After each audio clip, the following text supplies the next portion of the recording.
Gulzar house అగ్ని ప్రమాద కారణాలను అధికారులు గుర్తించారు. ఫైర్ యాక్సిడెంట్ కి ఏసీ కంప్రెషర్ పేలుడే కారణంగా తేల్చారు. గ్రౌండ్ ఫ్లోర్ లో ఉన్న ఏసీ కంప్రెషర్స్ పేలిపోవడంతో ఈ ప్రమాదం జరిగిందని చెప్తున్నారు. కొన్ని రోజులుగా నిరంతరాయంగా ఏసీలను నడుపుతూ ఉండటంతో కంప్రెషర్ హీట్ ఎక్కి పేలిపోయిందని అంటున్నారు. కంప్రెషర్ పేలడంతో పక్కనే ఉన్న ఎలక్ట్రికల్ మీటర్స్ కి మంటలు వ్యాపించాయి. పొగ ఫస్ట్ అండ్ సెకండ్ ఫ్లోర్స్ కి దట్టంగా అలుముకుంది.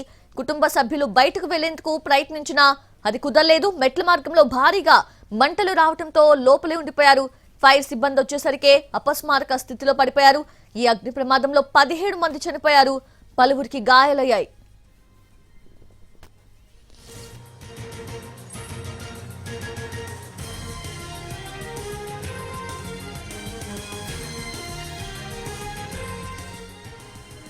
గుల్జార్ హౌస్ అగ్ని ప్రమాద కారణాలను అధికారులు గుర్తించారు. ఫైర్ యాక్సిడెంట్ కి ఏసీ కంప్రెషర్ పేలుడే కారణంగా గుర్తించారు. అయితే గ్రౌండ్ ఫ్లోర్ లో ఏసీ కంప్రెషర్స్ పేలిపోవడంతోనే ఈ ప్రమాదం జరిగినట్లుగా నిర్ధారించారు. అయితే కొన్ని రోజులుగా ఏసీలను కంటిన్యూస్ గా నడుపుతుండటంతోనే ఆ కంప్రెషర్ హీట్ ఎక్కి పేలిపోయిందని చెప్తూ ఉన్నారు. కంప్రెషర్ పేలడంతో పక్కనే ఉన్న ఎలక్ట్రికల్ మీటర్స్ కి మంటలు వ్యాపించాయి. దాంతో ఫస్ట్ అండ్ సెకండ్ ఫ్లోర్స్ కి పొగ దట్టంగా అలుముకుంది. కుటుంబ సభ్యులు బయటకు వెళ్లేందుకు ప్రయత్నించారు. అయితే మెట్ల మార్గంలో భారీగా మంటలు రావడంతో వారికి కుదరలేదు. దీంతో లోపలే ఉండిపోయారు. అయితే ఫైర్ సిబ్బంది వచ్చేసరికి అపస్మారక స్థితిలో పడి ఉన్నారు.